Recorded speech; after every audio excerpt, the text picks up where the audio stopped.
अच्छा जी। अभी दो कॉन्सेप्ट जो हमारे रह गए थे आखिरी, ट्रेड क्रिएशन और ट्रेड डाइवर्जन।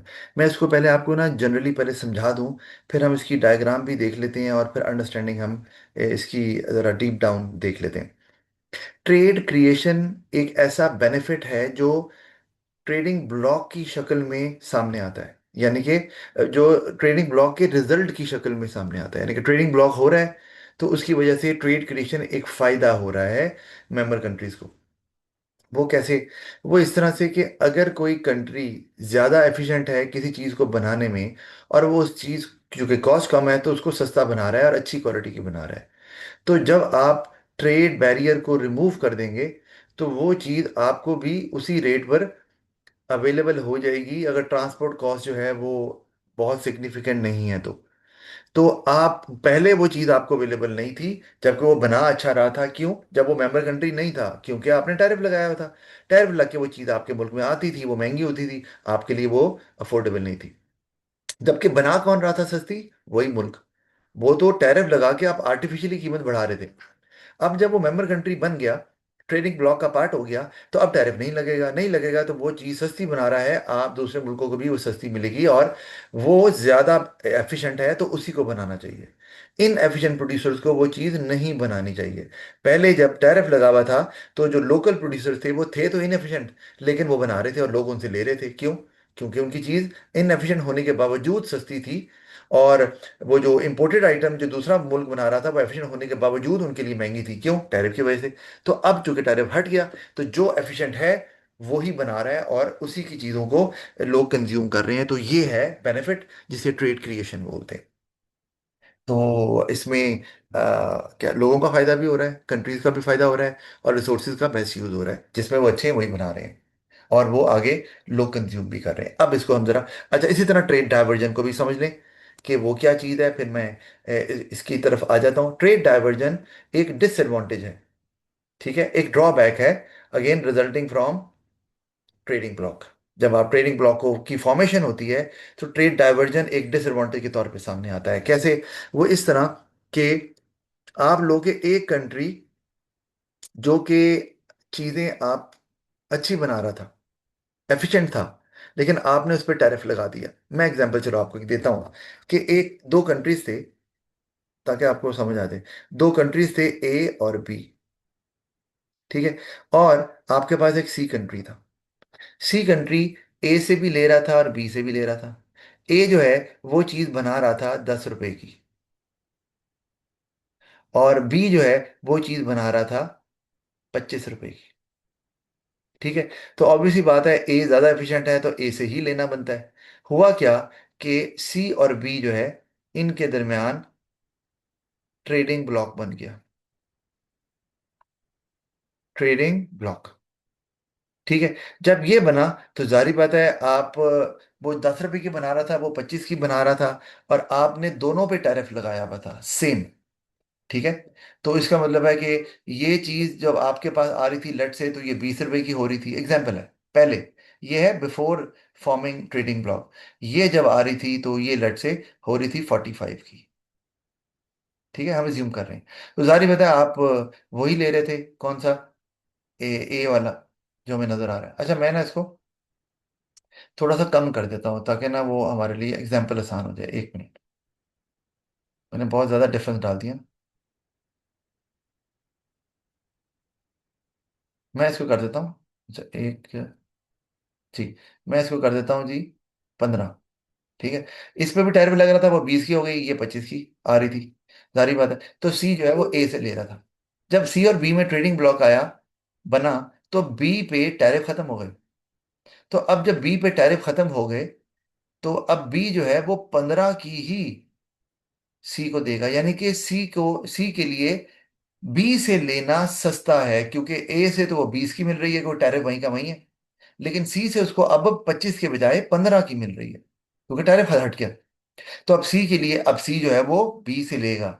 जबकि ज्यादा एफिशिएंट कौन है? ज्यादा एफिशिएंट ए है, जिसकी ओरिजिनल जो प्राइस नजर आ रही है वो 10 है, उसकी 15 है। तो ये है ट्रेड डाइवर्जन, कि वो कंट्री जो ज्यादा एफिशिएंट है, जिसके रिसोर्सेज ज्यादा सूटेबल है किसी चीज के प्रोडक्शन के लिए, वो उसको कंज्यूम नहीं किया जा रहा, ठीक है। ये है ट्रेड डाइवर्जन। अब हम जरा देख लेते हैं, इसको जरा अच्छे से भी समझ लेते हैं।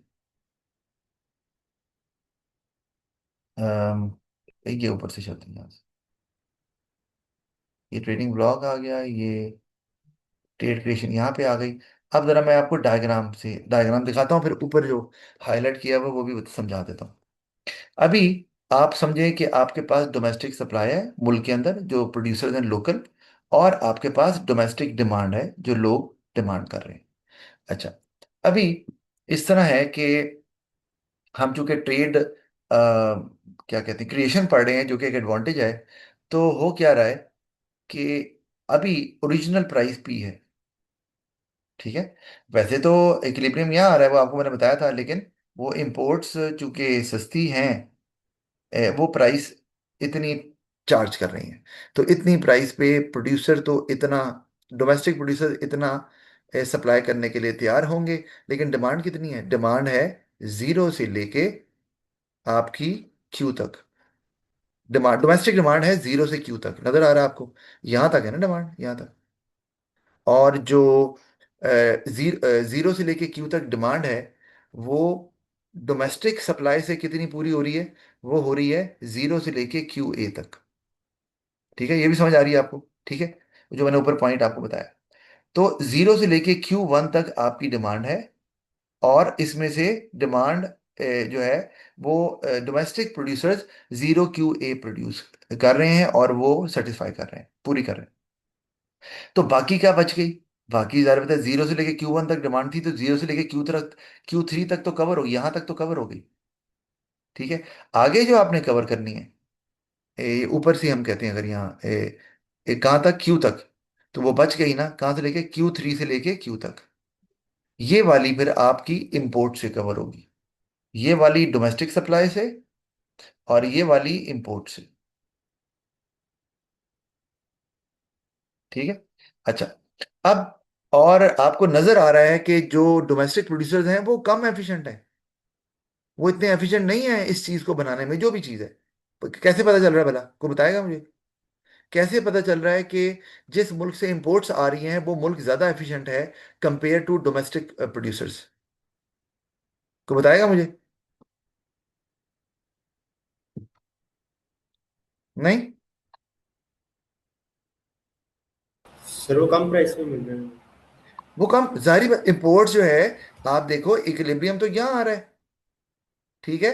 लेकिन इंपोर्ट्स उससे कम प्राइस चार्ज, जो इंपोर्टेड आइटम्स हैं उससे कम प्राइस पे बिक रही हैं। इसका मतलब है जिस मुल्क से आ रही हैं वो डोमेस्टिक प्रोड्यूसर से ज्यादा एफिशिएंट है। तो होना ये चाहिए कि डोमेस्टिक प्रोड्यूसर्स को कम बनाना चाहिए, भाई वो इनएफिशिएंट है। तो जो ज्यादा एफिशिएंट है उसको बनाने दो भाई, आप क्यों बना रहे हो? तो अब यहाँ ट्रेड क्रिएशन कैसे होगी, कि कैसे अलाउ करेंगे आप? आपने, अब आप देखो, ये जो पी मैंने बताया यहाँ पे है, ये supply of country with in trading block with tariff. अभी ट्रेडिंग ब्लॉक में अगर आप हैं और आपको टैरिफ भी लगा हुआ है, तो आप यहां पर हैं, इतनी इंपोर्ट कर रहे हैं। अब जब आपसे ट्रेडिंग ब्लॉक में है, तो ज्यादा आप हटाना तो है। आप ट्रेडिंग ब्लॉक में आए, उस वक्त टैरिफ लगा हुआ था, तो क्या हुआ? अब आप पे टैरिफ हटा दिया गया, ये पोजीशन आ गई। जैसे ही टैरिफ हटा, तो ये पी से प्राइस कितनी हो गई? पी वन पे आ गई, क्योंकि टैरिफ जो कम हो गया। टैरिफ की वजह से प्राइस ज्यादा थी ना।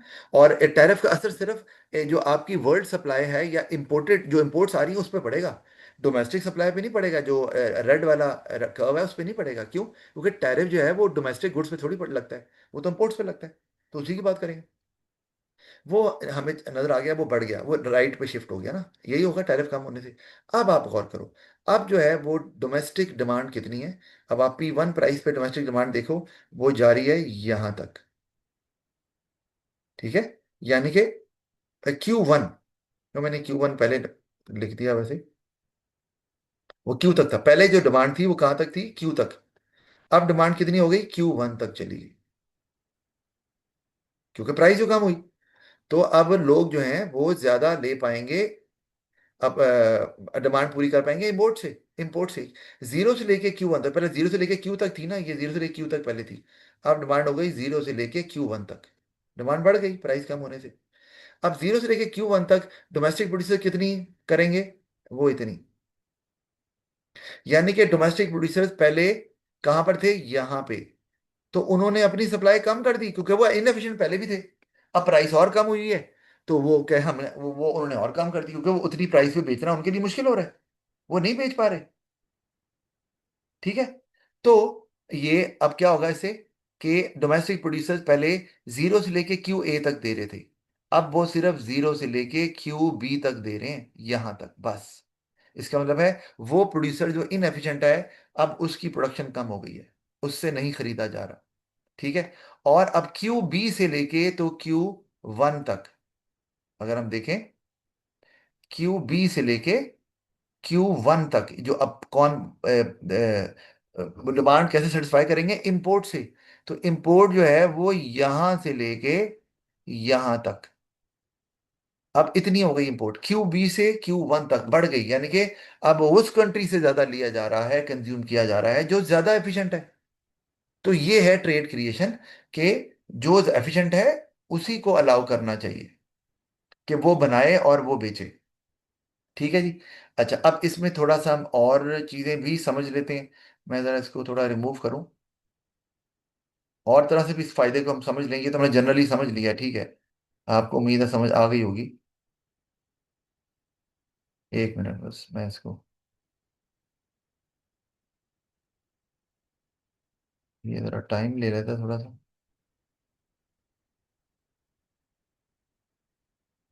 ठीक है, हम इसी को देखते हैं यहीं पे, बस यही मैंने बताना था। अच्छा, अब आप देखें ये जो हमने कुछ चीजें आपको मैं यहाँ बता दूं। अब आप देखो पहले कंज्यूमर सरप्लस कितना था, हम पहले देखते हैं पहले। तो अब आप गौर करो, कंज्यूमर सरप्लस होता है डिमांड कर्व से नीचे नीचे और प्राइस से ऊपर ऊपर वाला। तो पहले प्राइस ये थी ना पी, तो आपका कंज्यूमर सरप्लस क्या था ए, ये यहाँ से लेके डिमांड कर्व तक ये, और यहाँ से ऊपर जाएं ये, और ये सारे का सारा एरिया कंज्यूमर सरप्लस था पहले। ये भी यहाँ तक, क्योंकि आगे क्यों चले गए सप्लाई कर्व से, क्योंकि वो इंपोर्ट से ले रहे हैं ना, इंपोर्टेड आइटम से ले रहे हैं। वरना हमने आपने जब ईएस में पढ़ा था तो सप्लाई कर्व से पहले पहले रुक जाते थे, लेकिन ये तो उनको इंपोर्ट से मिल रहा है ना, तो वो आगे तक जाएंगे। ये कंज्यूमर सरप्लस था, ठीक है। और जब टैरिफ हटा दिया गया और वो ब्लॉक में शामिल हो गया, मेंबर कंट्री बन गया, तो अब प्राइस कम हो गई, तो ये जो ए वाला पार्ट है ये भी कंज्यूमर सरप्लस में आ गया, जो बी वाला पार्ट है वो भी आ गया, सी वाला पार्ट वो भी आ गया, डी वाला भी आ गया, ये जो ब्लू वाला एरिया है ये कंज्यूमर सरप्लस में मजीद ऐड हो गया। तो ये भी ट्रेड क्रिएशन का फायदा कि कंज्यूमर सरप्लस में इससे इजाफा हो रहा है। ये आपको समझ आ रही होगी मेरा ख्याल है, इसमें तो कोई ऐसी प्रॉब्लम नहीं है। ठीक है, एक ये बात। अब हम, मैं इसको रिमूव कर दूं वरना थोड़ा सा ना मैसी हो जाएगा, समझ नहीं आएगा। सो ये जो ग्रीन वाला ये प्राइस लो होने से पहले का कंज्यूमर जी सरप्लस है। जी जी जी जी जी, ग्रीन वाला प्राइस लो होने से पहले का है। उसके बाद प्राइस जब लो हो गई, टैरिफ हट गया, तो कंज्यूमर सरप्लस आपको पता ही है बढ़ जाना है, वो बढ़ गया। और सर ये डोमेस्टिक सप्लाई से आगे तक क्यों जा रहा था? इसलिए जा रहा है कि वो बाकी वाला जो कंज्यूमर सरप्लस किस तरह आ रहा है, वो इंपोर्ट से ले रहे हैं ना। जितना डोमेस्टिक प्रोड्यूसर दे रहे हैं उस प्राइस पे वो उनसे ले रहे हैं कंज्यूमर्स। और अगर अगर वो और नहीं दे रहे तो उसी प्राइस पर वो बाकी इंपोर्ट्स इंपोर्ट से पूरा कर रहे हैं, इसलिए आगे जा रहा है। अगर इंपोर्ट्स ना होती तो फिर आप वो सप्लाई कंज्यूमर सप्लाई सप्लाई का आगे नहीं जा सकता था, क्योंकि आपके पास तो क्वांटिटी उतनी आ रही है। अब कंज्यूमर जो कंज्यूम कर रहा है वो डोमेस्टिक सप्लाई से ज्यादा आगे आगे कंज्यूम कर रहा है ना, इंपोर्ट्स की वजह से। अच्छा जी। अब आप प्रोड्यूसर सरप्लस भी देख लो। तो प्रोड्यूसर सरप्लस कितना था पहले, हम पहले वाला देख लेते हैं। तो प्रोड्यूसर सरप्लस अगर हम पहले देखें तो आपके पास पहले प्राइस पी थी ना, तो वो कितना बनता हमें नजर आ रहा है यहाँ पे, अगर हम देखें जो प्राइस पी है, क्या लग रहा है आपको प्रोड्यूस सरप्लस पहले कितना था, जो प्राइस सेट हुई होती है उससे ऊपर वाला एरिया या नीचे वाला, नीचे वाला ना, यानी कि यहाँ ये सप्लाई का है, ये वाला प्रोड्यूसर का एरिया। अगर प्राइस पहले ऊपर थी तो ये सारा एरिया प्रोड्यूसर सरप्लस में था पहले, यहीं तक ही जाएंगे ना, हम आगे तो नहीं जा सकते। हम तो जो डोमेस्टिक प्रोड्यूसर्स हैं उनकी बात कर रहे हैं। ये सारा प्रोड्यूसर सरप्लस का एरिया, ठीक है। अब क्या हुआ कि प्राइस कम हो गई, और आपको पता है प्राइस कम होने से प्रोड्यूसर सरप्लस का एरिया कम हो जाता है, ये इसमें पढ़ा हुआ आपने। एक मिनट, ये सारा एरिया प्रोड्यूसर सरप्लस में था पहले, टैरिफ हटाने से पहले, मेंबर कंट्री बनने से पहले। अब जैसे ही प्राइस कम होगी तो कुछ हिस्सा प्रोड्यूस सरप्लस में से निकल जाएगा, और वो कौन सा एरिया है? वो ये वाला एरिया। ये जो एरिया है ग्रीन में मैं कर रहा हूँ, ये एरिया प्रोड्यूस सरप्लस में पहले था अब नहीं है। और ये एरिया कौन सा है? ये है ए। ए जो है वो अब निकल जाएगा। पहले ए प्रोड्यूस सरप्लस का पार्ट था और नीचे वाला तो था ही। अब प्रोड्यूस सरप्लस में नीचे वाला तो रहेगा ब्लू वाला, जो ग्रीन वाला है वो पार्ट अब प्रोड्यूस सरप्लस का पार्ट नहीं था, वो ट्रांसफर हो गया। तो चलें, वो कोई ऐसा नुकसान नहीं है। क्यों बोला नुकसान क्यों नहीं है? क्योंकि भाई वो सरप्लस का तो पार्ट रहा ना। पहले पहले प्रोड्यूसर सरप्लस का था, फिर वो कंज्यूमर सरप्लस का बन गया। डेड वेट लॉस तो नहीं ना हुआ कि किसी के पास नहीं गया, तो ये तो ठीक है। कंज्यूमर को रिलीफ मिल रही है और प्रोड्यूसर को नहीं मिलनी चाहिए। क्यों भाई? वो इनएफिशिएंट है। तो इनएफिशिएंट प्रोड्यूसर्स को क्यों इनकरेज किया जाए भाई? नहीं करना। तो कंज्यूमर को बेनिफिट देना, जो एफिशिएंट है उसको मौका दिया जाए इसके अंदर। अच्छा, दूसरी चीज ये है कि अगर आप गौर करो तो आप इसमें टैरिफ की अमाउंट भी हम देखते हैं कि आपने कितना टैरिफ था जो गवर्नमेंट ने पहले लगाया हुआ था। तो मैंने बताया था vertical distance between two supply curve जो हमें नजर आ रहा है, ये डिफरेंस है ना प्राइस का दोनों का, टैरिफ से पहले टैरिफ के बाद। और आपने देखना है मतलब आपकी यहाँ पे डोमेस्टिक सप्लाई थी, यहाँ डिमांड थी, इसको नीचे ड्रैग कर लें, ये जहां तक प्राइस जा रही है। तो ये जो सी वाला एरिया है ये है कि टैरिफ को ऐसे निकालना है क्या, कि आपने वर्टिकली देखना है दोनों प्राइसेस में डिफरेंस कितना है, वो वाला एरिया। और जो आपकी सप्लाई और डिमांड के दरमियान जो आपको गैप आ रहा है, इसमें जो रेक्टेंगल बन रही है, ये वाला एरिया है टैरिफ। जो सी वाला एरिया ये अब रिमूव हो गया, ये टैरिफ था लेकिन अब नहीं रहेगा। अगर मैं रिवर्स जाऊं ना P1 से पी और कहूँ टैरिफ लग रहा है, तो हम कहेंगे ये सी, गवर्नमेंट को ये सी का टैरिफ मिलेगा। और अगर हम हटा रहे हैं तो ये सी टैरिफ अब नहीं मिलने वाला। चले, ये तो एक गवर्नमेंट के पास नहीं आएगा, मान लीजिए बात।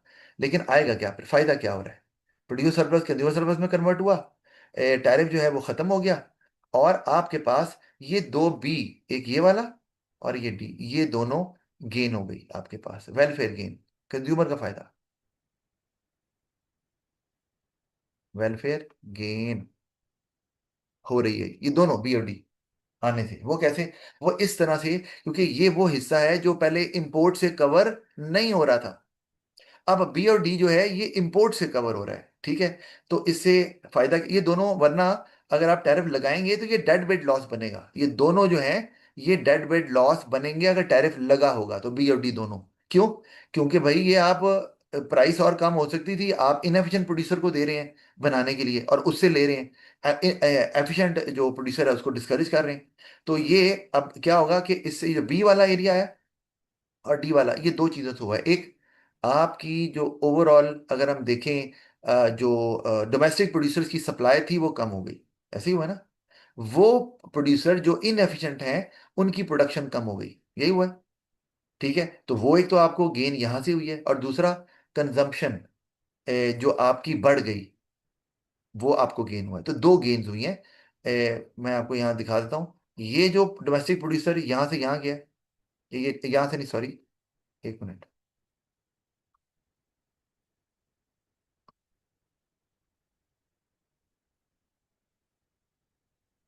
इसको रेड वाला कलर कर लेते हैं। हाँ, यहाँ से यानी कि इस पॉइंट से डोमेस्टिक प्रोड्यूसर ये इधर को शिफ्ट हुआ है और यहाँ पहुंच गया। तो ये बी वाला एरिया वो है, और ये ऐड हो गया बी वाला एरिया। तो ये डोमेस्टिक जो इनएफिशिएंट प्रोड्यूसर था उसकी प्रोडक्शन कम हो गई, एक ये फायदा, और दूसरा ये वाला हिस्सा। और ये कैसे आया कि कंज्यूमर पहले इतना कंज्यूम कर रहा था, अब वो उसकी स्टैंडर्ड लिविंग बढ़ जाएगा क्योंकि उसके पास कम प्राइस पर ज्यादा चीजें अवेलेबल हैं, अब वो इधर को मूव कर गया। तो ये जो डी वाला एरिया है ये भी ऐड हो गया, और ये हुआ है कंज्यूमर के ज्यादा कंज्यूम करने से। और वो जो दूसरा एरिया ऐड हुआ है वो इनएफिशिएंट प्रोड्यूसर के कम प्रोड्यूस करने से, और आप वो भी इंपोर्ट इंपोर्ट से ही ले रहे हैं। तो ये आपको मैंने बताना था। तो ये कवर हो गया, ताकि एरियाज अगर पेपर में एमसीक्यू में भी आ जाए तो आप एरियाज फाइंड करना आपको आता हो। अच्छा, अब हम चलते हैं इसी तरह ट्रेड डाइवर्जन की तरफ। वो मैंने आपको एक्सप्लेन तो किया था, अब बाकी आप खुद पढ़ सकते हैं, ये मैं शेयर कर दूंगा। जो कलर्स में है वही सबसे इंपॉर्टेंट है और उससे सारी समझ आ जाती है, इसलिए मैंने कलर किया हुआ है। अच्छा, अब अगर हम इधर आ जाए नीचे तो ये भी कलर किया हुआ है, आप पढ़ सकते हैं। हम यहाँ इसको देख लेते हैं अभी। अच्छा, अब ये यहाँ पर अब क्या होने लगा, हम ट्रेड डाइवर्जन यानी कि अब हमने डिसएडवांटेज बताना है ग्लोबलाइजेशन का, और वो क्या है? वो हम देखते हैं कि वही डोमेस्टिक डिमांड सप्लाई नज़र आ रही है, वो यहाँ पर मौजूद है, ठीक है। अब हो ये रहा है कि आप देखें तो सप्लाई ऑफ कंट्री, ये वाला outside trading block with tariff. अब ये अगर देखा जाए तो ये जो प्राइस है, ऐसा कंट्री जो कि ट्रेडिंग ब्लॉक का पार्ट नहीं है, उस पर टैरिफ लगा हुआ है, उसकी ये प्राइस है। और जारी बात है कि उसकी एक्चुअल प्राइस नहीं है, उस पर टैरिफ लगने के बाद ये प्राइस है।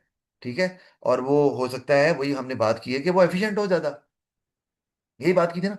वो ज्यादा एफिशिएंट है, लेकिन वो कीमत ज्यादा पे करनी पड़ रही है लोगों को, जबकि उसकी प्रोडक्ट बिकनी चाहिए, लेकिन टैरिफ की वजह से नहीं बिक रही।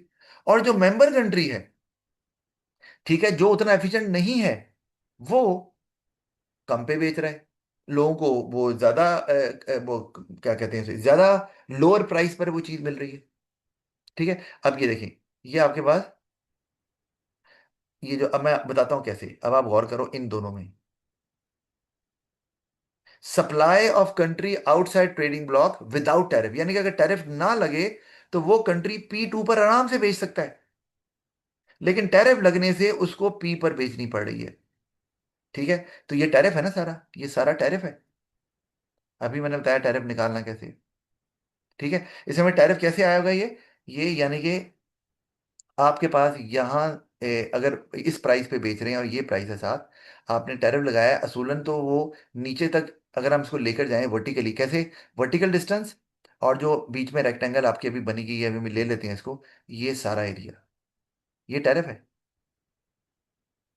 ठीक है। क्योंकि यहाँ से लेके यहाँ तक ये पॉइंट और ये पॉइंट, यानी कि जो डिफरेंस है डोमेस्टिक डिमांड और सप्लाई में, वो आपने डिस्टेंस लेना है हॉरिजॉन्टली, और वर्टिकली डिस्टेंस लेना है, दोनों प्राइस के दरमियान डिफरेंस, टैरिफ से पहले और टैरिफ के बाद। तो वो सी और ई, ये टैरिफ है जो लगाया हुआ है नॉन मेंबर कंट्री पे, जो जिस पे अगर ना लगे तो वो P2 पे बेच सकता है।